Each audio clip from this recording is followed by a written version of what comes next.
Salut à tous, moi c'est Thibaut. Et moi Mélissa, Nous sommes tous les deux passionnés d'aventure et de voyage. prêts à vous faire découvrir notre périple sur l'île de la Réunion. Depuis 2 ans, nous avons décidé de s'installer à l'île de la Réunion. Et croyez-nous, l'aventure est au rendez-vous à chaque coin de rue. Alors si vous nous écoutez, cette vidéo sera également disponible en podcast. C'est notre façon à tous les deux de vous partager notre quotidien exaltant. De vous faire ressentir l'excitation des découvertes et les défis du voyage. Alors asseyez-vous confortablement sur votre canapé comme nous, ouvrez grand vos oreilles. Et laissez-vous emporter dans notre univers. Bonjour à tous Bonjour. et bienvenue dans ce nouvel épisode des aventures réunionnaises de Mélissa et Thibaut. Aujourd'hui on fait le 7e épisode il me semble. C'est ça. Et dans le dernier épisode nous avons parlé de la checklist de l'île de la Réunion avec tous nos tips sur le logement je crois. Notre arrivée surtout et du Notre coup arrivée. effectivement tout ce qu'on devait planifier pour bien commencer notre nouvelle vie. Voilà, j'espère que ces épisodes vous plaisent. N'oubliez pas de mettre une petite note sur Apple Podcast, sur tous les endroits où on les a mis en streaming, notamment Deezer et également Spotify. Et n'oubliez pas de vous abonner aussi sur YouTube, ça nous donne de la force, il y a plein de monde qui ne sont pas abonnés, donc c'est hyper important pour nous, ça nous donne de la force. Et les liens importants de la vidéo ou du podcast seront en description. Et voilà, on est parti pour ce 7e épisode sur nos aventures réunionnaises que nous avons nommées...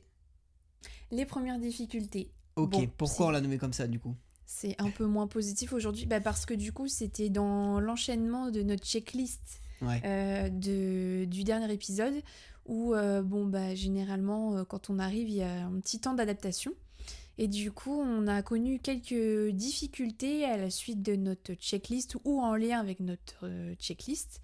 Et donc du coup, on a aussi cet aspect de tout vous faire découvrir, y compris le côté négatif, parce que il y a plein de belles choses positives. Ouais, Mais on trouve que c'est important de rester naturel, de pas montrer que du positif comme ça peut paraître sur les réseaux sociaux, notamment sur Instagram ou les autres réseaux où on montre que l'aspect positif des choses. Et nous, on trouve ça plus naturel et hyper impactant, hyper important de partager les bons moments, ce qui s'est bien passé à l'île de la Réunion et aussi les difficultés. Dans quoi on a mis les pieds quand on est arrivé. Enfin, on trouvait ça vraiment important de vous partager ça. Et puis, c'est aussi nos valeurs et c'est notre façon de voir les choses. Quand on partage des choses, c'est avec sincérité.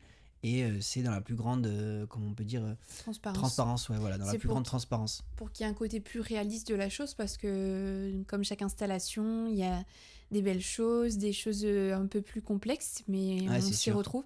Mais t'as oublié de parler de notre nouveau décor. Et du coup, là, il y a écrit Good Vibes. Ouais, Donc, j'espère que vous le verrez bien. pour ceux qui À la le caméra, voilà, on s'est mis un petit tag derrière en mode néon, donc voilà. Mais Voilà. toujours plein de good vibes, mais on évoque la réalité et c'est ce qu'on va faire C'est ce maintenant. qu'on va faire maintenant. Dans le dernier épisode, on vous avait parlé de notre recherche de logement, Ouais, ça. des étapes qu'on a traversées du coup pour le trouver, et puis ça a été quand même assez rapide. Et donc pour faire suite à cet épisode, on va vous parler de la suite. Brièvement, mais ouais. parce que les logements, on en a quand même pas mal parlé juste avant, mais de la suite, ouais, des logements, de celui des Aveyron qu'on avait. Et pourquoi on évoque encore les logements, c'est parce que on a encore changé. Et Mélissa va vous expliquer pourquoi. À mon plus grand bonheur. Ouais. Alors dis-nous pourquoi on a changé de logement, encore une fois. Qu'est-ce qui n'allait pas dans notre premier logement, si on peut dire, sans compter le Airbnb qu'on avait dit, qu'on avait évoqué dans le précédent épisode avec Brice, celui qui nous avait loué le logement. Donc qu'est-ce qui ne va pas dans ce logement? Dis-leur tout. Quand on l'avait visité, c'est vrai qu'il y avait, il y avait plein de choses qui nous convenaient, mais on peut pas se rendre compte de tout sur l'instant T. Et en fait, on s'est vite rendu compte qu'il y avait des problèmes d'isolation Ouais. dans le logement. Alors après, ce qu'il faut savoir aussi, c'est que ce qui est plutôt logique ici, c'est que comme c'est un pays chaud, il y a moins de chauffage, moins d'isolation. Enfin, voilà, tous Mais les dans logements, les logements, il n'y a pas forcément de volets non plus. Comme elle vient de dire, ils chauffent pas forcément les logements et c'est juste suivant le logement, pareil, on ne fait pas une généralité, mais les logements qu'on a eus, enfin, du moins celui qu'on parle maintenant, ils n'étaient pas isolés, c'était direct les parpaings peints directement. Ça faisait propre, hein, c'était pas du tout insalubre, Non. mais il y avait un gros problème d'isolation de la dalle du plafond et des murs. C'est ça. Et bah, du coup, nous, on travaillait, enfin, on travaillait à la maison. Moi, j'étais beaucoup en télétravail. J'avais quelques jours où j'étais en présentiel, moi, au travail. Mais quand même, j'étais au moins 3 jours à la maison en télétravail. Et toi, tous les Moi, jours? j'étais tous les jours à la maison, donc ça jouait beaucoup. Et dans nos conditions de vie, même si on n'est pas, comment on peut dire, même si on n'est pas chiant, mais le minimum, c'est d'avoir du calme. Et surtout quand on travaille à la maison, on a besoin d'être concentré. Après, même si ça peut nous arriver de travailler en musique, etc. Mais sur certaines tâches, on a besoin d'être concentré, notamment pour des réunions en visio ou des réunions qu'on peut avoir en visio. Bah, il faut qu'on soit concentré et qu'il n'y ait pas de bruit. Et là, dans ce logement, c'était pas le cas. Par contre, c'était pas mal, c'était un T3. On avait la fibre, on avait une belle vue La mer. sur la mer, on voyait les baleines depuis l'appartement, même si on était quand même relativement haut. Pour les personnes qui connaissent, on était aux avirons. Mais le critère essentiel, c'était Bah, le le calme. bruit et le calme. C'est pour nous le critère essentiel quand on travaille à la maison. Et là on l'avait pas. Bah, on s'y retrouvait pas. Et puis après, c'était même pas que la journée, c'était que enfin, parfois, en fait, le soir ou le week-end. Ou le matin, tu veux faire une mini grasse matinée. Je dis mini parce que nous, on dort pas jusqu'à 10 heures. Ouais. Mais et en fait, on entendait notre voisine qui se levait à 5 heures du mat et qui marchait avec ses talons. Et... Ouais, ça c'était surtout la semaine, il me semble. Oui, mais il y avait aussi des fois le week-end, hein, Ouais. Mais voilà, on entendait vraiment tous les bruits, l'aspirateur de la voisine, les enfants qui claquaient les portes. Mm. Enfin, c'était pas, c'était dommage parce que c'était un logement qui était agréable, mais du coup, ça nous a vite refroidi et ça nous a mis dans une... Dans une énergie, une ambiance un peu fatigante, si on peut Mm. utiliser ce mot-là. Et souvent aussi, c'était moi qui étais plus souvent, au début du moins, à la maison que Mélissa, à l'appartement. C'était la journée des portes qui claquaient à rallonge, des enfants qui criaient dans le sas de l'appartement, pour vous dire à quel point c'était pas très très bien fait. La porte était mal coupée. Pour les personnes qui nous voient sur YouTube. Et en gros, en haut de la porte, il y avait un espace et on voyait le jour du sas de dehors. Et en gros, quand les enfants claquaient la porte de dehors, donc on n'a rien contre les enfants, etc. Mais quand vous travaillez, il faut du calme, quoi. Bah, ça résonnait chez Et nous, ça en résonnait fait. dans le logement, ça claquait les portes. Du coup, c'était pas du tout agréable et ça criait dans tous les sens. Et c'était pas du tout vivable. Donc on s'est dit, soit on reste là et il faut s'arranger avec le propriétaire pour qu'il isole au moins le mur et changer la porte. Mais ça, c'est des contraintes quand vous êtes en location et c'est très compliqué. Généralement, à part si vous avez des bons propriétaires, il y en a plein hein, qui sont ouverts. Mais souvent, ils vous laissent faire les travaux vous-même. Des fois, il y en a certains qui ne veulent pas engendrer des frais. Et soit on changeait de logement. Et la galère qu'on a connue pour avoir ce logement, enfin entre guillemets galère, fait qu'on s'est dit, punaise, on s'est posé plein de questions et on s'est dit, si on change, on va devoir encore trouver, encore chercher, encore payer des frais d'agence. Et tout ça, ça rentrait en compte puisque comme on vous a expliqué depuis le début, on n'est pas parti avec un énorme budget. Et on faisait le point sur ça à chaque fois pour savoir s'il fallait qu'on quitte le logement, s'il fallait qu'on reste. Enfin voilà, c'était des questionnements qu'on a eus qui étaient relativement compliqués. Si on allait plutôt passer par un particulier, et Ouais. c'est ce qui s'est fait. Et puis oui, est-ce qu'on allait trouver rapidement, parce que bah, c'est toujours un peu complexe, qu'on voyait moins d'offres qu'en début d'année, un petit peu, il y en avait moins quand Ouais, même. peut-être qu'on était à une période, on se souvient plus trop des mois, mais peut-être qu'on était à une période où il y avait un peu moins de turnover, je sais C'était au mois plus. de juin. Tu t'en souviens toi? Ouais, c'était au mois de juin, et généralement il y a quand même du turnover parce que du coup il y a pas mal de gens qui repartent sur la période hiver, du coup chez nous, inverse de chez vous, Ouais. donc hiver, juillet, août, jusqu'à octobre. Mais peut-être moins que cette année, parce que Ouais. cette année c'est les JO, donc c'est un petit C'est peu beaucoup. particulier. Et quand on dit turnover, pour vous expliquer, c'est l'arrivée et la venue, comme elle a dit Mélissa à l'instant, c'est arrivée et venue des personnes qui quittent la Réunion, que ce soit des Réunionnais, des oreilles, qu'on appelle ça ici, c'est les gens de métropole, et d'autres personnes, juste des Des voyageurs, étudiants. des touristes, des étudiants, enfin voilà, tout le monde. C'est les arrivées et entrées sur l'île de la Réunion, et nous on appelle ça le turnover, pour faire plus simple. Et ouais, c'était ça le truc en juin. Et cette année, ouais, on se rend compte qu'il y a quand même pas mal de turnover. beaucoup plus, parce qu'on a des amis, notamment tes collègues à toi, Oui. qui t'ont expliqué qu'il y en a certaines qui sont sorties de la réunion et qui ont vu par rapport au...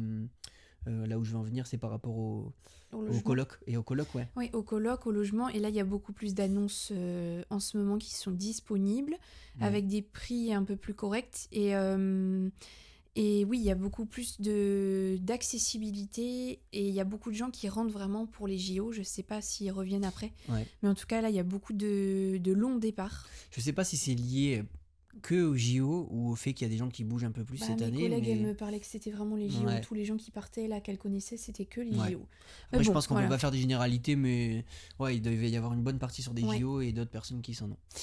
Bon, voilà pour la partie logement, la petite aparté qu'on voulait faire sur les logements aux avirons. Donc c'était mal isolé et du coup on a changé de logement et on vous en parlera juste après ou plus tard. Et du coup, ça nous a assez perturbé pour la suite, surtout Thibaut, donc je vais le laisser s'exprimer.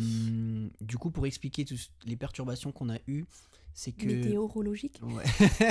Les perturbations météo, soleil, pluie, cyclone. C'était la grisaille, là. Ouais. C'était la grisaille dans la tête. Pour expliquer un petit peu l'état d'esprit et le ressenti que j'avais, du moins moi personnellement, puisqu'on parle de moi pour l'instant. J'étais beaucoup à la maison, on a eu l'arrivée sur l'île, l'installation, toutes les étapes qu'on vous a expliquées depuis le début de ce podcast.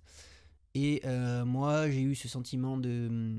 comment je peux expliquer, c'est pas de mal-être, mais de mal organisé, d'être mal organisé, de pas avancer, beaucoup de questionnements sur le travail, est-ce qu'il fallait que je continue l'aspect photo, vidéo, j'avais eu quelques contrats, mais c'était pas non plus fou. Je sentais que les contrats que j'avais, c'était pas non plus ce qui me bottait à 100%, sachant que j'avais accepté des contrats, donc c'est un petit peu de ma faute aussi. C'est là où on apprend de nos erreurs. J'avais accepté un contrat qui n'était pas 100% dans mes compétences. Il y avait plus la moitié du travail, même le trois quarts du travail, c'était dans mes compétences. Mais il y avait des petites tâches en plus qui m'ont fait défaut par la suite. Donc du coup, ça m'a un peu remis en question quand j'étais à la maison. Je posais pas mal de questions à Mélissa sur ça. Et je me demandais s'il fallait que je continue à chercher principalement des clients ou faire un gros focus sur YouTube, notamment à poster plus de vidéos, mettre en place des choses derrière pour pouvoir être rémunéré, monétiser les vidéos, etc. Et cette phase de remise en question, je l'ai eue tout le temps qu'on était du coup à Saint-Leu, le prochain logement. Et c'était assez compliqué, j'arrivais pas à m'organiser, je me levais pas forcément à l'heure que je voulais, j'avais pas forcément des petites routines en place comme j'ai mis maintenant. Et ça a mis quand même, je pense, une bonne année, tu penses ? Ouais. Je pense, une bonne année à trouver ce que je voulais faire réellement. Et du coup, comme vous voyez, dans l'entrepreneuriat, le parcours, c'est jamais une courbe comme linéaire, c'est plat. Jamais une courbe qui monte tout le temps, c'est toujours des escaliers où il y a des phases où on avance, on a l'impression de reculer, on avance, on a l'impression de reculer. Et il faut garder un état d'esprit assez positif. C'est ce que je faisais, hein. J'étais pas négatif, j'étais pas là à brasser du noir ni être dépressif, mais je me posais pas mal de questions. Et c'est ce qui a fait que je suis arrivé aujourd'hui à trouver mon organisation, trouver un peu mes routines, et ça un an après. Ouais. Mais je pense qu'on avait un contexte qui nous aidait pas forcément. Enfin, après, moi, du coup, j'avais mon travail, du coup, c'était un petit peu différent, mais on avait un contexte qui nous aidait pas forcément autour, et on n'avait pas encore notre stabilité. Et je sais pas si on l'évoquera encore avec l'autre logement dans un autre épisode, mais ça nous aidait pas du tout à nous stabiliser. Mais je pense que c'était vraiment en lien avec le logement.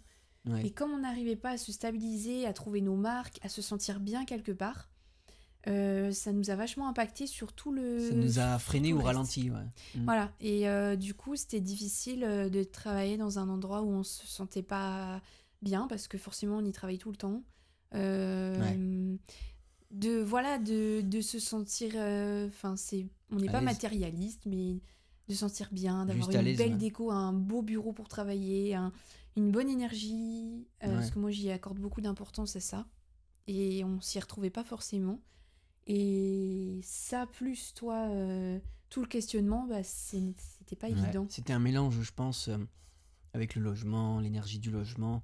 Enfin, après, quand vous faites beaucoup de choses sans se trouver d'excuses, en fait, c'est nous qui prenons les décisions de changer. Du coup, on s'est mis dans cet inconfort qui a fait que qui a fait arriver tous ces questionnements. Et moi, je trouve ça bien parce que ça fait travailler sur soi et ça permet d'en arriver à des points où on est beaucoup mieux. Après, on se sent mieux. Et comme a dit Mélissa, c'est pas forcément l'aspect matérialiste. Comme elle dit, par exemple, beau bureau, c'est juste un bureau avec un coin où on se sent bien. Par exemple, là, typiquement, on a le bureau là où on tourne. On s'est mis une belle planche en bois avec des tréteaux. On n'a pas forcément payé des 100 et des 1000, mais on se sent bien là où on travaille et c'est ça le plus important. En fait, ce qu'il faut retenir, c'est que l'endroit où vous allez être, peu importe que ce soit à La Réunion, ça peut être un conseil qui peut être pris ailleurs, fera un peu votre contexte de travail. Et je pense que tout le monde le retrouve, toutes les personnes qui travaillent à la maison. Et j'ai une question que vous allez peut-être vous poser, c'est pourquoi vous n'êtes pas sorti pour aller travailler ailleurs, dans des espaces de coworking, etc. Parce que on venait d'arriver, on avait plein de choses à faire, l'installation, penser aussi aux meubles, au travail, penser à qu'est-ce qu'on allait faire pour la suite. On avait tellement de questionnements qu'on pensait pas forcément à aller dans des espaces de coworking ou dans des événements entrepreneurs. Et ici, il y en a quelques-uns. Après, je les connais pas tous, mais on trouve qu'il y en a pas tant que ça. Et du coup, c'est pour ça qu'on s'est focalisé à travailler nous deux à la maison. Et on arrivait à ces questionnements-là et arrivé à aujourd'hui où on se sent beaucoup mieux dans ce qu'on fait, quoi. Il y avait aussi le budget, parce que du coup, c'était... alors je crois que si on y va une fois de temps en temps, ça va, mais c'est quand même, je crois que c'était 20 € la journée. Des Pour le choses comme coworking, tu ça, oui. parles? Oui, et puis du coup, si on prend un abonnement mensuel, c'était au moins 40 € par mois. Et en fait, comme on l'a évoqué dans l'épisode précédent, on avait des difficultés financières à ce moment-là aussi. Ouais, on traquait nos finances en fait. Voilà. Mm. Donc 40 € c'était important pour nous. Ouais, c'est ça. En fait, on faisait le point sur nos budgets, qu'est-ce qui était essentiel, pas essentiel. Notamment, on peut voir dans des budgets ou de la gestion budgétaire dans un couple ou dans une personne qui est seule, il y a beaucoup d'abonnements de logiciels et tout ça. Et tous des abonnements qui sont inutiles, on traquait pour essayer de les enlever. Parce qu'en fait, on se croit souvent que 40 ou 30 € ça fera rien sur un budget. Mais 40 ou 30 € x 2 x 3, si vous en avez 3 fois, 4 fois, voire plusieurs logiciels, que ce soit une application sur le téléphone, sur la télé, etc., ça fait une énorme différence budgétaire à la fin du mois. Et nous, on en était là à faire notre budget, définir un budget pour les courses, l'essence, etc., pour essayer de respecter un budget et d'avoir cette source de revenus qui arrive derrière pour pallier à tout ça, quoi. Mais c'était aussi un choix parce que ça vient de me faire tilt, mais on a augmenté notre loyer quand on est parti. Ah oui. Enfin, pas de beaucoup, mais un petit peu des avirons. Parce qu'en fait, ce qu'on Enfin, un avait petit peu. un petit peu, un petit peu. Parce Ouais. qu'en fait, ce qu'on avait trouvé aux avirons, on retrouvait pas cette somme-là, en fait. Du coup, moi, je vais vous dire les budgets parce que je les ai en tête. C'était 725 € sans l'eau, sans l'électricité et sans internet. Que C'est les ça. charges de copro, c'est ça? Oui. Ouais. Et on est passé du coup à Saint-Leu à 960. Du coup, là, c'était meublé et charges comprises. Donc, l'eau, l'électricité, tout compris quoi. Et internet. Mais pour un logement plus vieux. Mais c'était une maison qui était attachée. En fait, c'était une dépendance de la propriétaire. Et en fait, on vivait. Dans la dépendance. Oui, en tout cas, vers le sous-sol de sa maison, en fait. Ouais, c'était pas le sous-sol de sa maison pour ceux qui nous voyaient sur YouTube juste en dessous, mais elle avait fait une allée avec sa dépendance en dessous et on était en contrebas Ouais. en fait de sa maison et elle avait sa terrasse en haut et on était bas. On était pas mal, mais par contre c'était vieux. On avait un jardin, c'était cool, on avait vu sur Saint-Leu. Il y avait plein de choses bien et il y avait plein de choses négatives aussi. Donc, on s'est remis dans l'inconfort. On s'est remis dans l'inconfort. En fait, on a fait que des inconforts de logement. Ouais. Et du coup, c'est pour ça qu'on a eu cette perturbation au niveau du travail, au niveau de notre vie, au niveau de notre stabilité, et qui a fait qu'on en est arrivé ici aujourd'hui. Alors, du coup, on continue avec les difficultés. C'est l'épisode des difficultés. N'oubliez pas de vous abonner et de nous suivre sur Apple Podcast, Deezer, Spotify pour ceux qui nous écoutent et sur YouTube. Le nom de la chaîne, c'est Thibaut TT, T-H-I-B-A-U-T, plus loin, T. Voilà, vous allez retrouver et il y a le voyage à la suite. Vous allez taper ça dans la barre de recherche et vous allez retrouver. On va enchaîner sur un petite anecdote qui a fait qu'on était quand même en difficulté. Comme on vous a évoqué dans les précédents épisodes, on était dans cette phase financière qui était assez compliquée. Et moi, j'avais la vente de ma maison à Bordeaux qui était en cours. Sauf que ça s'est pas passé comme prévu. J'ai mis la maison en vente moi-même au début. Je donne plus de détails sur ma chaîne principale, Thibaut TT, sans le voyage à la fin. Si vous voulez plus d'infos, il y a des épisodes qui sont dédiés à ça. Et en gros, la vente ne s'est pas passée comme prévu. Je l'ai mise en vente moi-même.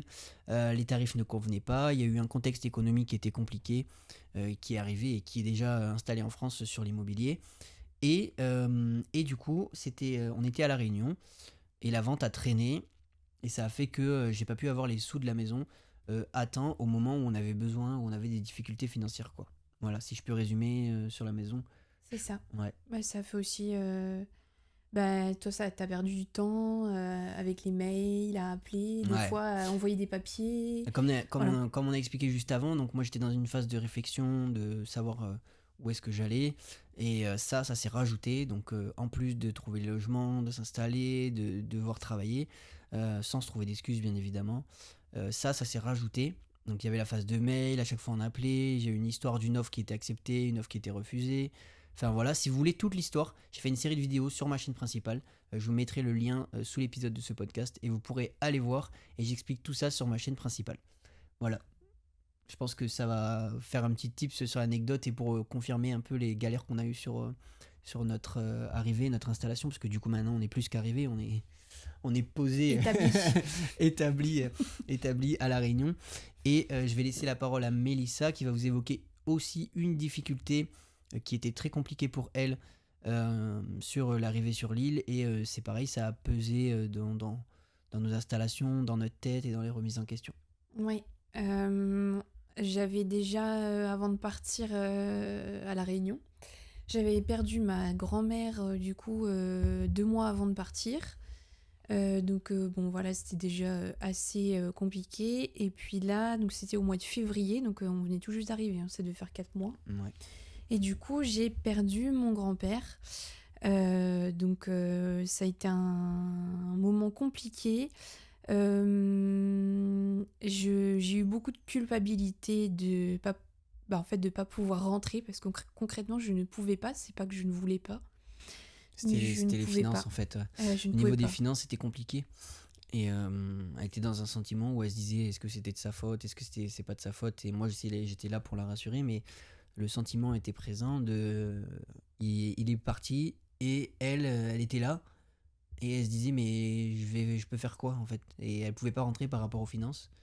Et c'était un peu ce sentiment de très compliqué, je pense, dans ta tête. Ouais. Ouais. En plus, voilà, bon, ça, je pense que si vous me suivez sur mon compte personnel, Madame Cosmique, pour ceux qui me suivent, je l'évoquerai plus tard, mais du coup, c'était un petit peu compliqué la relation que j'avais avec mon grand-père.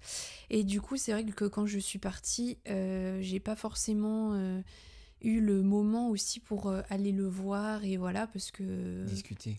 Oui, et puis même, comme dans toutes les familles, il y a des problèmes de famille, Ouais, ouais. etc. Enfin voilà, donc ça s'est pas présenté. Et ben là, du coup, j'ai pas pu non plus lui dire au revoir.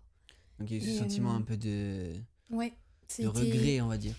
regret et puis en même temps culpabilité, beaucoup de colère. Et en fait, ouais, je perds ma voix. Je sais pas si c'est le sujet, mais Ouais. ça a fait remuer des choses. J'ai eu cette sensation en fait de partir et que en fait au moment où je partais, toutes les mauvaises nouvelles arrivaient. Ouais. Parce que du coup il y en aura d'autres après. Puisque j'ai perdu aussi mon autre grand-mère dans la foulée. En fait, À voilà, la même année. quelques mois, 2 mois après, Ouais. hein, je crois. Donc ça s'est vraiment enchaîné et en fait j'étais vraiment en colère et je me suis dit mais pourquoi je suis partie maintenant.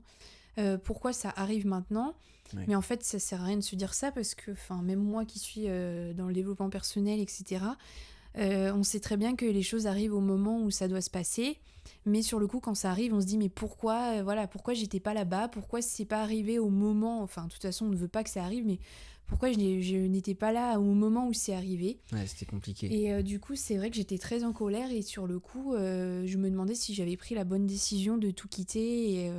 Ouais. Et ça a remué le Beaucoup de manque choses. de la famille et de pas pouvoir dire au revoir et de louper quand même des moments qui sont quand même assez Important. délicats et importants. Même si il faut rappeler que il faut profiter de ses proches tant qu'ils sont là et il faut pas attendre les moments comme ça pour aller voir les personnes que vous aimez, etc.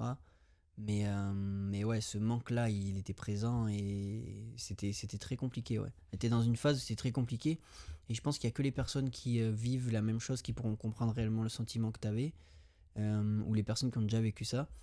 Mais ouais, après, mon rôle était j'étais là et c'était hyper important. J'étais là pour la rassurer. Et en fait, le fait qu'on soit à deux, ça soit hyper puissant. Ça permet d'être moi en rôle de pilier quand il y a un souci de ce côté-là et inversement. Et en fait, j'étais là pour la rassurer, positiver, lui dire que de toute façon, qu'elle soit là-bas ou qu'elle soit ici, c'était la même chose. Juste le fait qu'elle aurait pu dire au revoir lors de son enterrement ou voilà, en étant avec sa famille pour essayer de la rassurer. Mais avec aussi le vécu, l'expérience que j'ai eu aussi du côté de ma famille, souvent ces moments-là, c'est des moments qui sont pas faciles. Ça te met dans des états qui sont pas forcément positifs non plus. Et tu revois aussi des personnes, un enterrement que tu vois jamais de l'année. Enfin, ça peut aussi ressasser d'autres points qui sont pas top aussi. Qui font aussi des problèmes. Hein. J'ai des histoires en tête où il y a eu des problèmes lors des enterrements. Enfin voilà, c'est des moments qui sont vraiment pas simples. Donc comme je l'ai expliqué, c'était vraiment, il fallait qu'elle se laisse le temps d'apprécier la nouvelle, de faire avec, et puis voilà, de positiver parce que de toute façon, il n'était plus là sur l'instant T, et il fallait qu'elle fasse en gros son...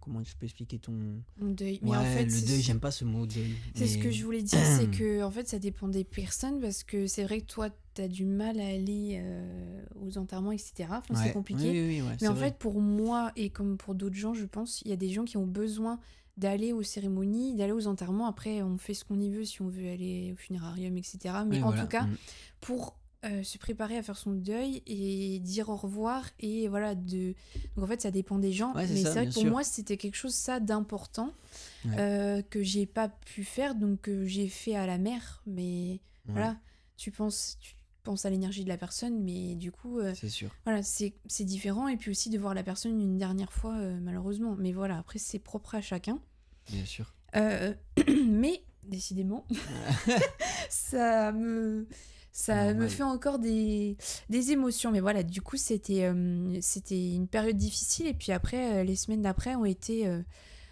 intenses. Compliqué, fatigue, stress, remise en question.